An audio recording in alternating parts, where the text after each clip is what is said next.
Hi, we're Fate and the Fablemaidens. Initiative order. Renee, I act as Fate, or the Dungeon Master. Rebecca, I almost said Renee, and I play Nerdweather.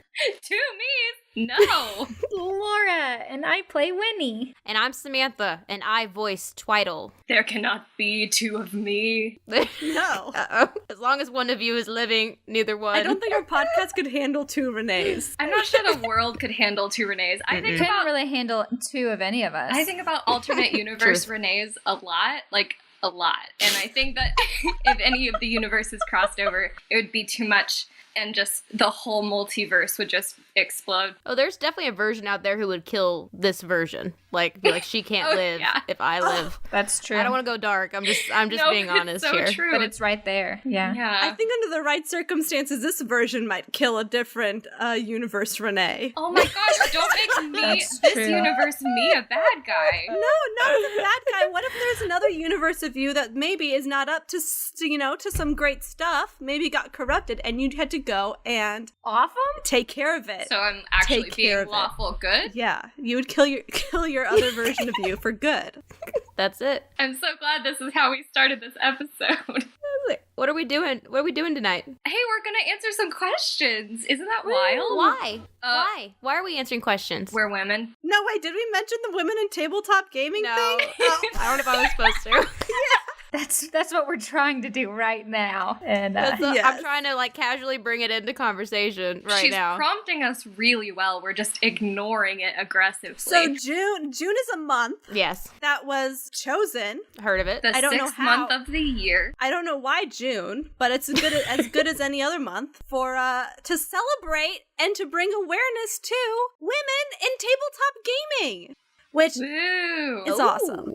That is all of us. That's what all we of are. us are we all that. do that. I was telling one of my friends about this, and she goes, "Well, that's a very specific audience," and I was like, "But we exist." Yes, it's true. In number. Yeah, we're doing a ton of stuff for this month. We have a lot going on, and I'm really excited about that because it just, I don't know, it's encouraging to be a part of a community where that's recognized, Mhm. For a whole month. Cool. Definitely. For a whole month. Laura has a special way that we're answering questions. It was all her idea. Well, stop hitting your she microphone. hit them. So you could get some good audio, Becca. I don't know Thank that you. that's good audio. What is it, Laura? What's the special thing that you've prepared for us? I'm displaying it to my fellow podcasters as if they don't know. Could you describe it? Yeah. Let me describe it. Verbally? It's a pickle jar. A pickle jar? A pickle Why jar. a pickle jar? Why not a cookie jar? Cookies are better than Because pickles. we have some topics we need to pick from. So I have some. Oh no! Stop! Oh, sorry. What's the deal with the pickle jar? Hey. You did that. She did it. So go ahead. Insert the canned laughter.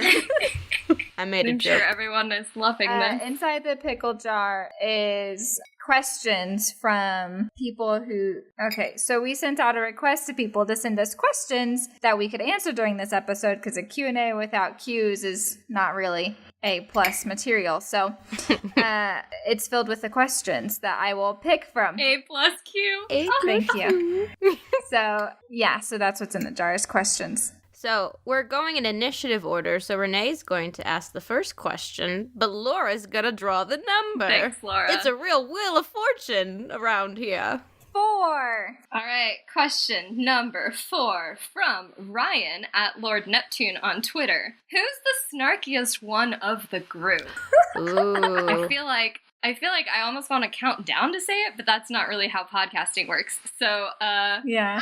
Let me tell you, I don't have a one person in mind. So. I do. I have one person in mind. And see, I don't, which makes me really nervous. Sam, let's count down. Okay, you and me. Okay, ready? 3, 2, 2, 1. 1. Renee. See, that's exactly what I thought was gonna happen. I thought it's between the two of you, though, honestly. Becca and I aren't snarky. That's not our type of humor. We're funny and we're witty, but we're not snarky. like you There's a two. difference I would between say- snark and sass. Yes, most I definitely. think we're all very sassy, but we're Yes. not all snarky. Mm-mm. You two bring it. Mine and Laura's humor relies a little bit more on like sarcasm and stuff. But I say Renee, but most of the time just because she's our DM, so she can get our goat a lot more as far as podcast goes.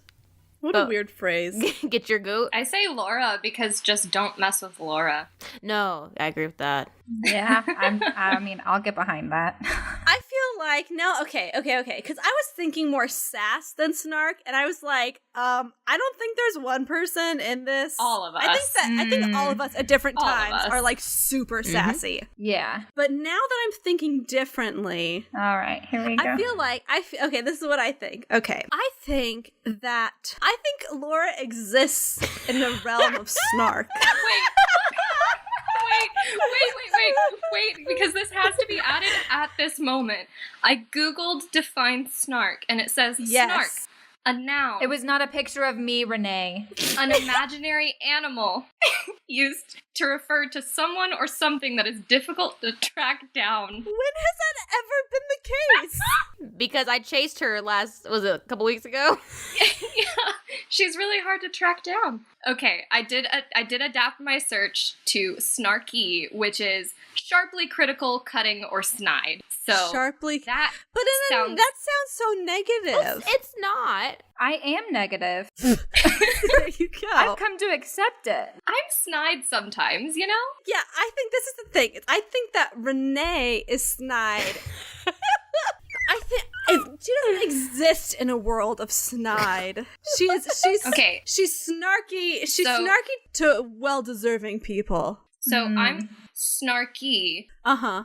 Laura Laura is is a snark. Snarkier. Oh shit, Laura is snarkier and a snark. And a snark. And a Great. snark. Starting to sound a lot like snitch. I don't want no sketches. See, I don't really think that I'm super sassy. I like the word saucy. Oh, yes. Like Saucy Samantha, that's typically when they'd make you do that adverb game. I'm Saucy Samantha. Oh, that's cute. me. Makes me want to, like, Salsa dance? wiggle my shoulders. Yeah. I can't dance. I need to quit. Cool. Next question. Next question. Laura's question. Oh, it's Becca's question. No, my Oh, question. I'm sorry. You're next in my Skype thing. So Oh. That is not initiative order, Sam. that's not All initiative right, order. question 8, Becca. Question 8. Oh my gosh. Okay. Oh, we're all answering. I forget that. I was like, I can't answer this on my own, but I'm not answering it on my own. Question number 8 is from Girls That Game, which is at Girls That Game UK on Twitter. So we're combining a couple of the questions into just kind of one big overall question because we felt like it kind of kept to a theme. So as women in tabletop, what do you think is responsible for the increase in women in tabletop and particularly in D&D within the last few years? And then I guess kind of part 2 would be, what are the benefits of bringing more women into the gaming hobby / community? You have to start, Becca. I have to start. Okay. It's Well, your question.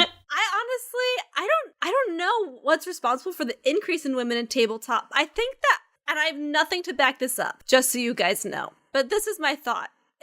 I think that there probably has always been a good number of women involved in this stuff, but probably pretty invisibly. Yeah, I just think probably it was pretty invisible, and now there's a lot more visibility for it. But I think that the benefits of bringing more women into the gaming hobby / community, or at least increasing the visibility of women, is that you get the perspectives of everyone, you know? You get a much more inclusive, and the point isn't it's not inclusivity for inclusivity's sake. It's the point of we exist in a diverse world with diverse perspectives, and all of those perspectives are really important And valid. and valid. Yeah. And so I think that it's going to be the same whether it's a gaming hobby or video gaming or any field. I think it's just having everyone being able to have a space in the places that they want to have space in is important. Mm-hmm. I feel like there are certainly women that are visible now on like social media, like Satine Phoenix or Kate Welch, that I admire and look up to.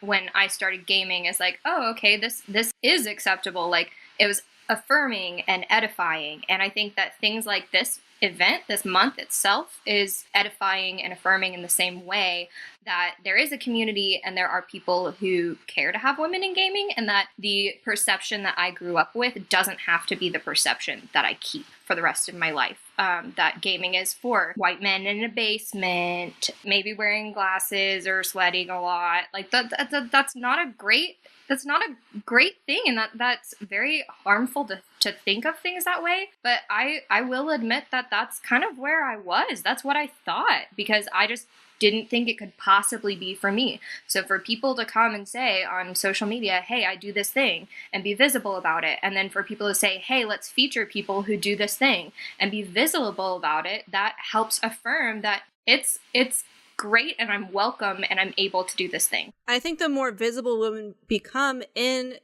tabletop gaming, I mean, to your point, Renee, the more accessible it becomes for other women who may have felt nervous to join it because they thought, well, I don't know if I can run with this crowd of all these dudes or whatever. At our game store, Renee, we're 12 DMs at this point for our Thursday night side quest night, and Renee and I are the two female DMs. And I know it's a lot easier for the young women that are coming in to have me for their first time. And I do a lot of role playing, and sometimes it's just easier to see my face behind the screen. And the other thing I think that we also show is she and I are both self-confident women, and I'm like, anyone can DM. If I can DM, you can DM too. You can get here. And so it's just really encouraging because it has become mainstream. So you've got people who've never done tabletop before suddenly getting into it. I've always dreamt of doing it, so this is great. And sometimes walking into a room still that's just entirely men is still intimidating just because of what I encounter in other places in the world. So I think that it's good to be able to walk into a game store and it not just be a room full of men. Laura, you had something? I feel like I ought to have something, but I feel like y'all have hit everything that I would have said. Because I know lots of people who have been playing for 20 plus years, right? And they're, younger like us. I think the visibility is new, but I think the visibility is new for all of D&D. I feel like just recently it's just gotten bigger. And so by default, you see more of the women. But why do you think it's gotten visible all of a sudden? You've got Stranger Things. You've got even the McElroys had their audience that then they branched out into the D&D thing. And it's nerd culture is becoming more mainstream than it used to be. Like how Peter Parker was the outcast and the guy who nobody knew, which is why people related so strongly to him when he first came out, which isn't really the case now because everybody's kind of like that. Yeah. So I think just with the increase in nerd culture being mainstream, D&D also rose because that's and it worked. I feel like that's a mainstay. Yeah. It worked for me. That's what got me here. The visibility and and a lot of people pressuring you. Oh, that too. Nag. The pressure. Yes. Next question. So next, it's mine. Oh, it is. It's yours. Okay. So it's number 5. Mambo number 5. We don't have the rights. This is very appropriate. Who is the most likely to stop what they're doing and randomly dance? Becca. All of us? I feel like this is another all of us question. Yeah, I think all of us would. And I feel like we would stop what we're doing and randomly dance together. Yes. Also, I don't feel like it would be random to us. No. You know what I'm saying? Yeah, maybe if you're looking in from a window into our lives, you're like, wow, those girls were sitting and now they're dancing. But in the context... And also, that's real creepy. It is. But in the context, it just makes sense and it just happened. And we're have been friends for so long that our brainwaves are similar. Yeah. Now's the time to dance. We just know. Also, Renee, when you were talking about, this is off topic now. Shocker. The first time. When you were talking about... Are you going back a question? Men wearing glasses and being sweaty. Oh, gosh. I was just like, man, you know what? I'm not a man, but I'm wearing glasses and the air conditioning's broken in my house and I can't have the fan on because we're recording an episode and I'm so sweaty. I'm all of me is so sweaty. I was like, well, that's me. But a girl, so that's good. And not in a basement. Hey, Becca, I love you, and I'm glad you're sweaty and wearing glasses. But also, this is not the question. No, I know, but I just need to bring up how sweaty I was because a wave of heat came over me. Okay, so yes. What were we talking? Oh, dancing. I felt like, did we answer the question, though? That's why. I feel like we've answered it. So, Sam. What number? 2. 2. Okay. Oh, I feel like this question is specifically for Becca, but we're going to expound. James Anderson at Unabashed James on Twitter asks, what was the inspiration for Merryweather's voice? You know, in my mind, when I thought about a gnome, I just thought it would be a high-pitched voice. I tried a lot of different voices and recorded a bunch of different voices. Some of them were like Southern, and the one that was the easiest for me to do was Merryweather. And no, it doesn't hurt my voice. Very nice. What about you, Laura, for Winnie? Just in general, my inspiration, because her voice is only like slightly higher than mine, so it's not very noticeable. It's just my acting voice. I like it. Thanks. I don't have one either.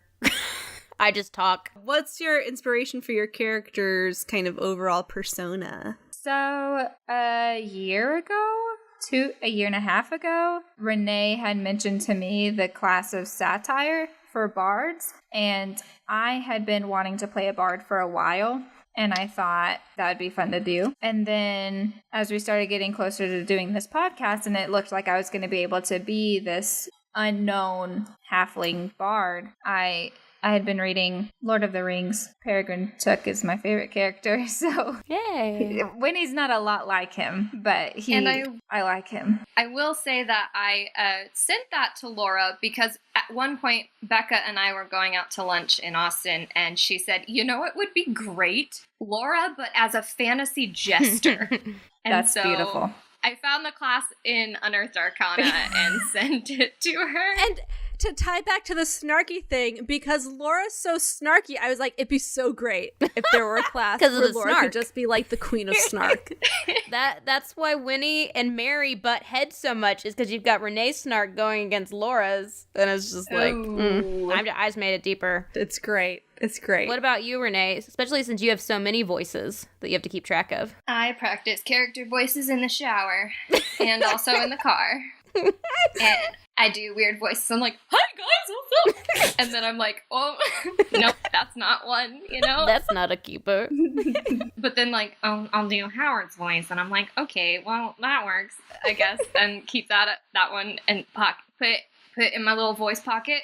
And then I will say something else, and I will be like, oh, is this a voice? I don't know. Okay. I thought you were supposed to keep voices in shells, like around your neck, like a necklace, right? I need to upgrade my pocket. You need to upgrade your pocket. Please, someone, don't make me do any more voices for now. Sam, what about Twiddle? Yeah, what's your inspiration? It was, I don't have a voice for Twiddle because, Lord knows that was never part of it. I think for me, she's just so opposite of me because I am very much, even though I seem spontaneous, I'm very measured in what I do. And so I just thought, I knew what weapon I wanted to wield. And so I talked to Renee, and she's like, I think you should consider doing the barbarian class. And so I was like, well, what's cool about barbarians? And I was like, that they're so sheltered from the rest of the world. So Twiddle just hasn't seen so many things. And so I sometimes roll insight to see how she's going to react because I don't even know. And that's pretty much what... Yes, Laura? Oh, babe. Yeah, Laura's having a reaction. I forgot a huge... Are you recording?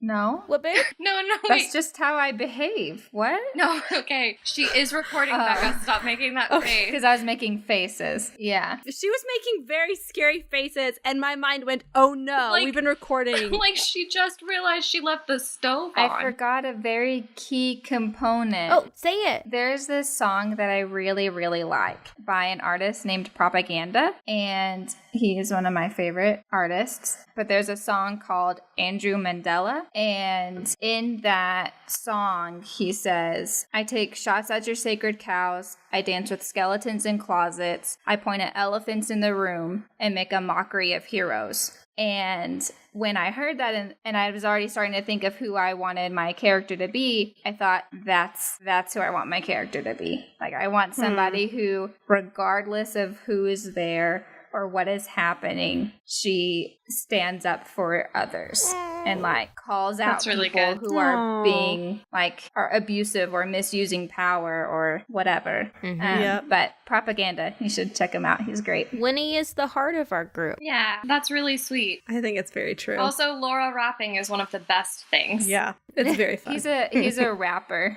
So Should I quickly talk about inspiration from Merriweather? Because I just talked about her voice. Oh, yeah. Yeah. Okay, I'll make it fast then, because we're all putting our fingers on our noses to indicate going to the next one. Don't put your Merriweather voice. No. Just use your Becca voice.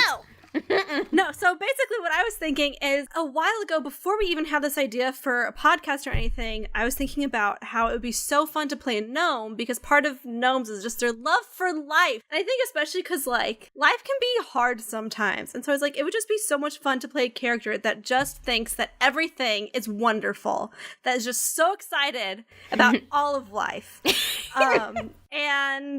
And then I was talking to Renee, and I was like, and I just want, because, like, gnomes are tinkerers. I just want to play a gnome that's, like, this engineer that's just, like, so excited about everything and wants to put everything together and just, like, tinker. I was like, but there's not, like, a tinkering class. How stupid is that to make gnomes tinkerers and not have a tinkering class? And Renee was like, but they do.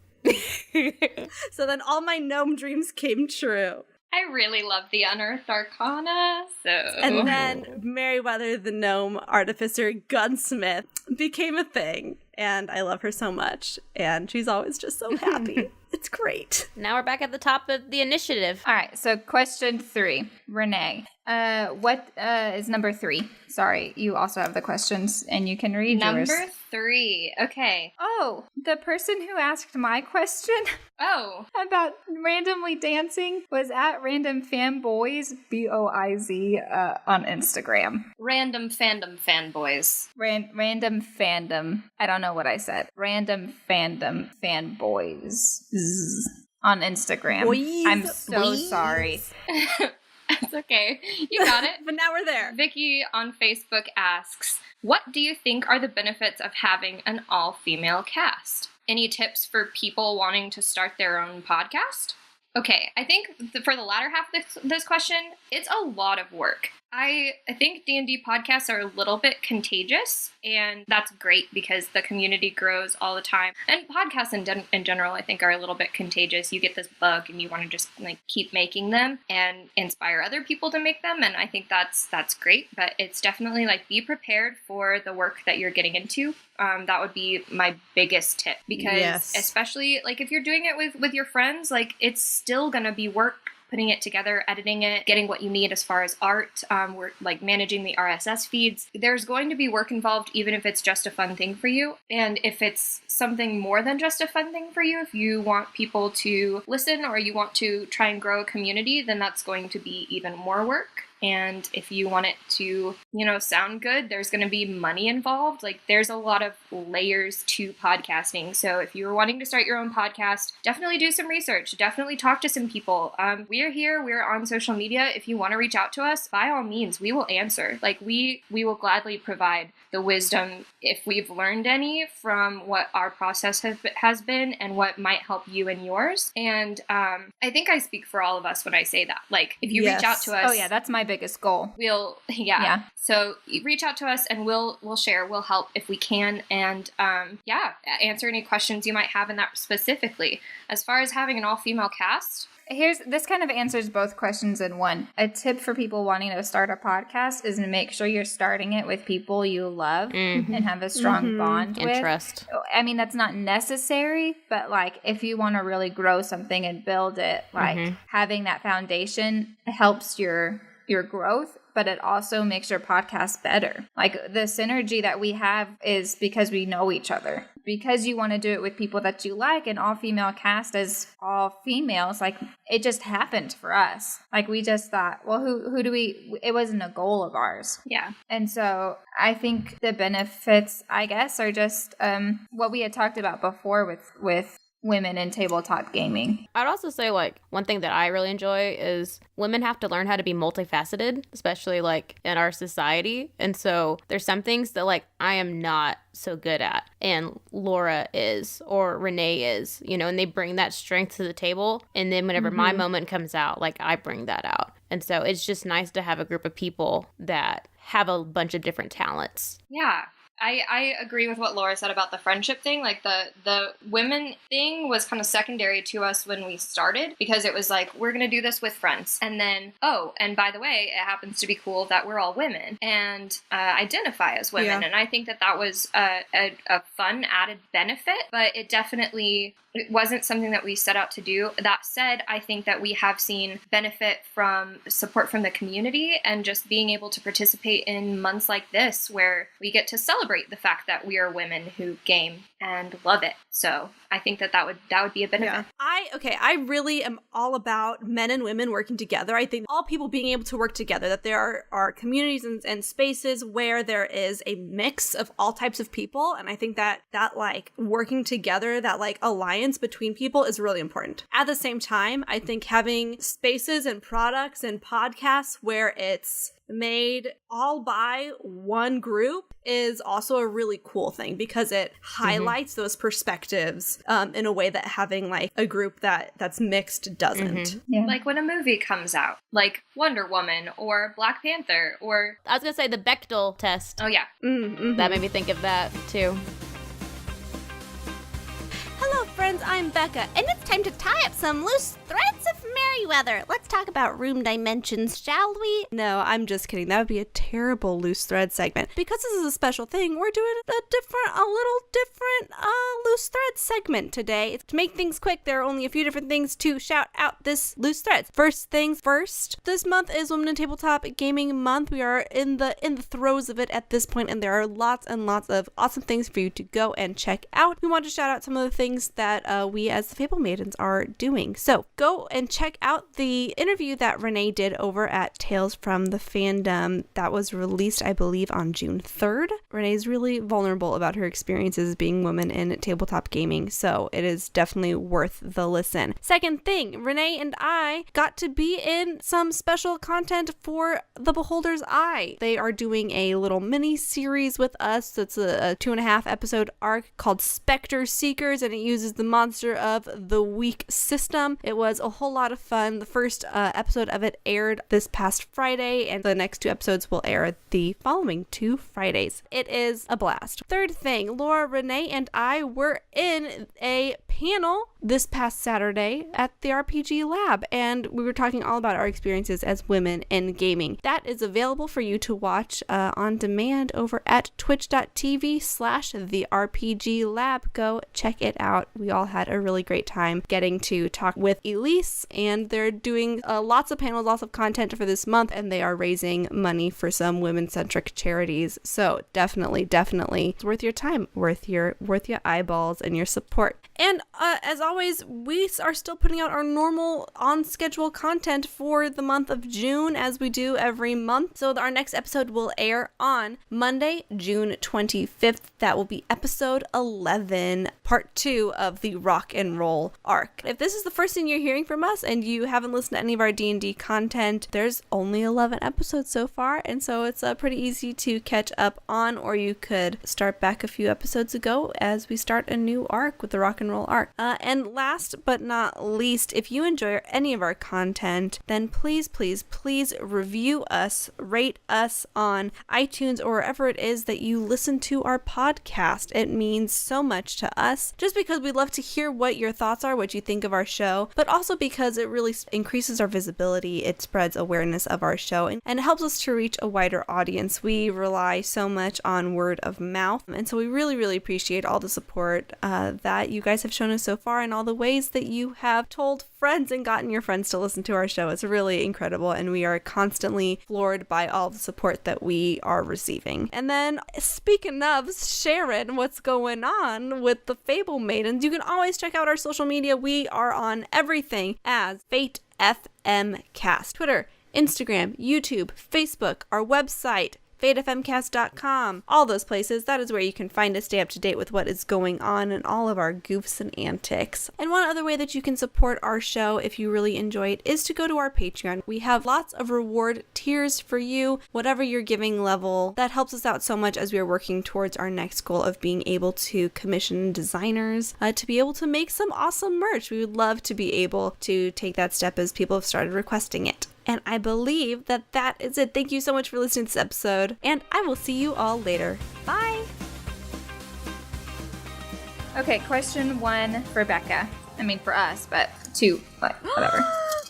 Yeah. Oh my gosh. Question number 1 from the Broadswords. Thanks, Broadswords, for setting this in. Which are at the Broadswords across social media. Which McElroy boy is best? Ooh. Justin McElroy. Justin McElroy. Okay, why? Hey, oldest kid, why is oldest brother the best? Justin McElroy. Okay, so my reasons are actually for reals. Like, I love it when he can't tell jokes because I feel like I'm like, real talk, I'm like the least funny person on this podcast, and it just makes me feel really good about, like, sometimes he's not funny, he's just awkward, and that in itself is funny, and he just owns it. He owns it like a champ, and I want to own my awkward like a champ. So Justin McElroy, also Justin McElroy.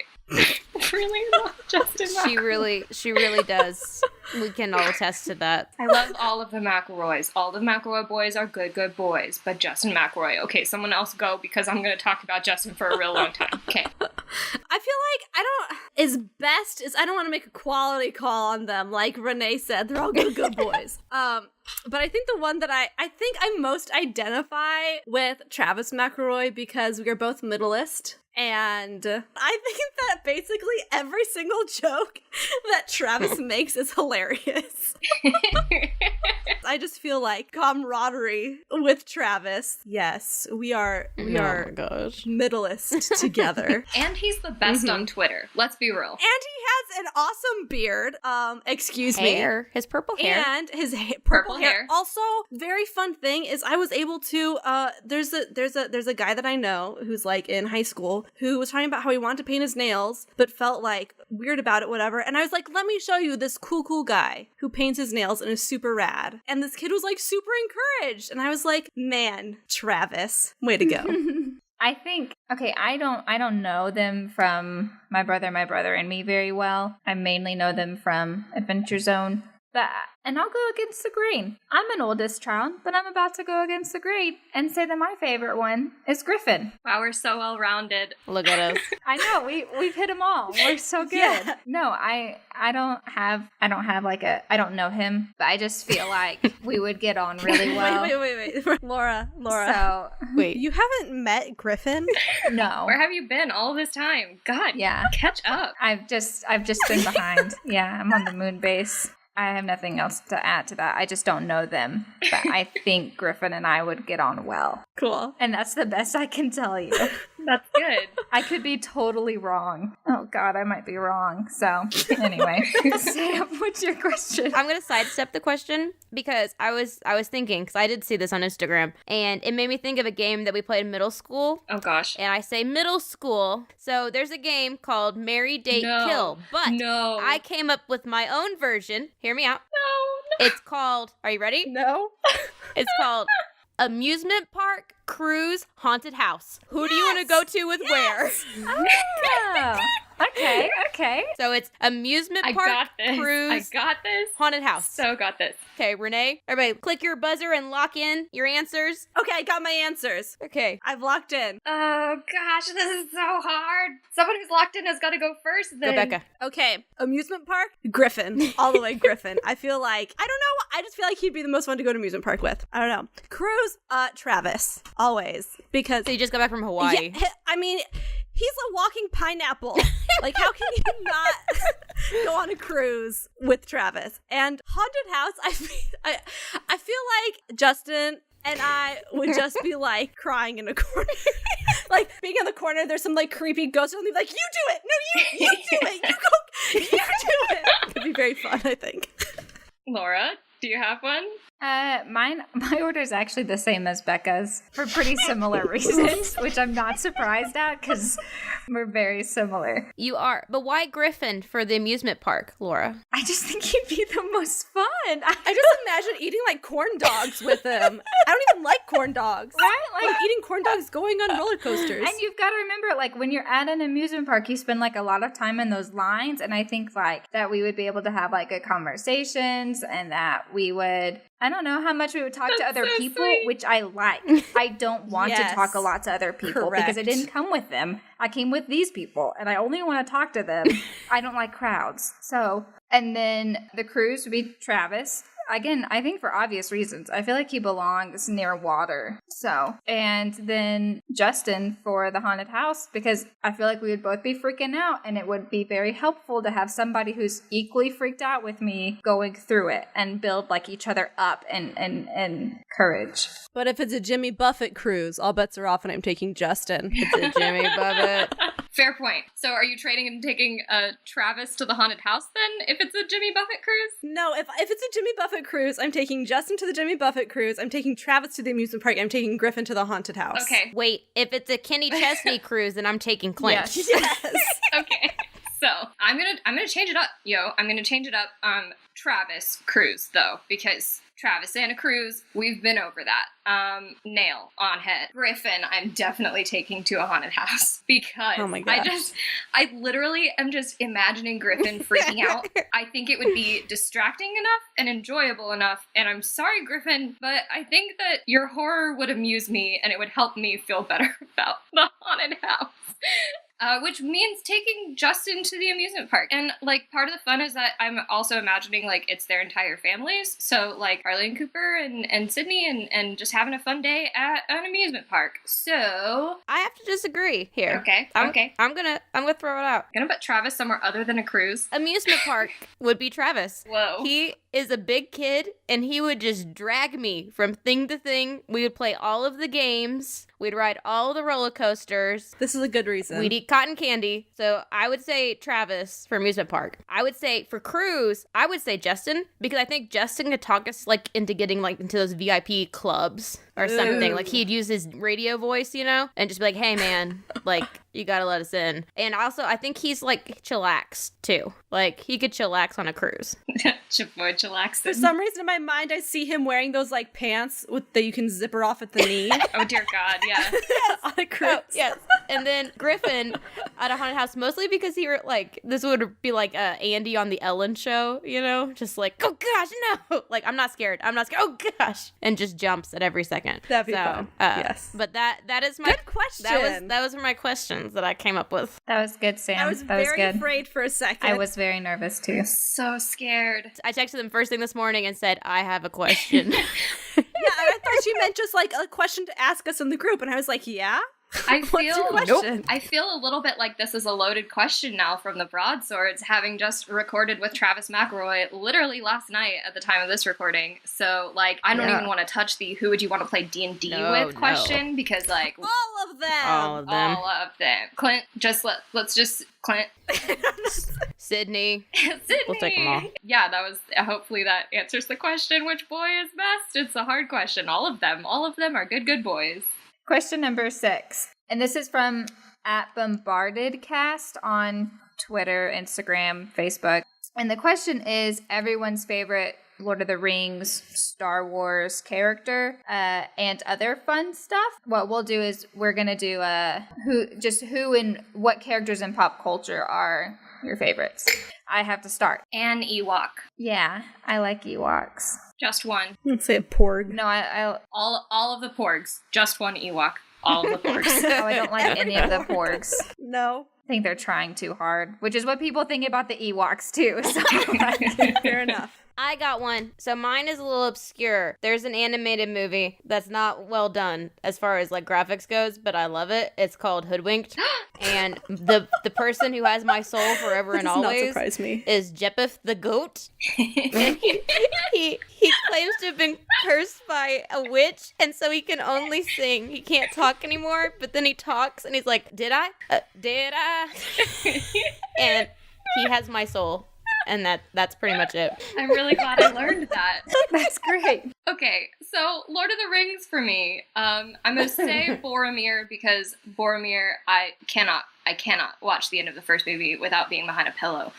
So I don't actually watch it. I just hide behind a pillow. But I love Boromir. And I'm not going to spend too much time on that because I do want to get to my 2 favorite pop culture characters, which will surprise no one in this podcast and probably like not half the people online. But Raven from Teen Titans is absolutely one of my top 2 favorite characters. They're now officially Tide. I've like pretended for too long that they weren't, but Raven has always been an inspiration to me, and so she's really meaningful, and I don't think that will ever change. And I just really like the idea of like, even when the whole world is against you and literally your destiny is to destroy the world, you settle down and try and save it. So yeah, love Raven, but I also love Taco, from TV. And gosh, no one's shocked, so I won't spend too much time on that one either. No one is shocked. My favorite character in Lord of the Rings is Samwise Gamgee because he's the greatest and I love him so much. He's just the best, and I just want to name my children after him. All my children be named Samwise Gamgee. How do you distinguish them? 1, 2, and 3? Well, they look different. They look different. Hello. You with the face. Unless they're triplets. Samwise the firstborn. Samwise the middleest. Samwise the sweet baby. And no, I take it back. He's my favorite from the movies. This will be my answer for the whole question. My favorite from the movies. My favorite character in the books is Tom Bombadil. Oh. Better than everyone else. Best character in the entire series. My favorite. Tom Bombadil is good. He's so great. And his wife. I remember your presentation about Tom Bombadil back in middle school. I did a presentation about Tom Bombadil. Yeah, you did. And you came dressed up as Tom Bombadil's wife, and like they were central to your whole presentation. That doesn't surprise me. I forget all about it. I highly doubt I read the entire book for that presentation. I did, but it's fine. It's whatever. So, Laura, since you based Winnie off of Pippin, does that make him your favorite? Yeah, he's my favorite, definitely. I just like how brave he is and how, like, strong he is, like, how he becomes. Like, I like his character arc, his redemption from his big mistake, and, like, which isn't maybe as huge of a thing for other people when they read it, but whenever he looks into the crystal ball, whatever it is, like, that was a bad thing, but that wasn't his end. That didn't define him. And maybe the fact that that's kind of a weird thing for me to say is just evidence of the fact that it wasn't. That's not who he is. It was what he did, but it was not who he is. Okay, last question. So this last question was sent in by our friend Jen Caldwell at Nitty Fiend on Instagram. And she asked, what is your favorite class to play, or what is your favorite race to play? Race is easier for me to say. I really like playing Drow for like multiple reasons. They have a reputation for being fierce. And they also have that superior dark vision, which I like to hold against all other party members. And you get the qualities of being an elf where you don't have to have a full rest. So that's my favorite race. I don't know what my favorite class is, but one thing that I think is super cool that's a feature of one class is I really like how monks can walk on walls. So that's cool. I feel like that's a fair thing. Renee, we're back at the top. Okay, so I have a hard time answering this question because I love a lot of races and a lot of classes, but my top 2 races are going to be Genasi, followed by Tieflings, followed by Elves, because I'm going to say a third one too.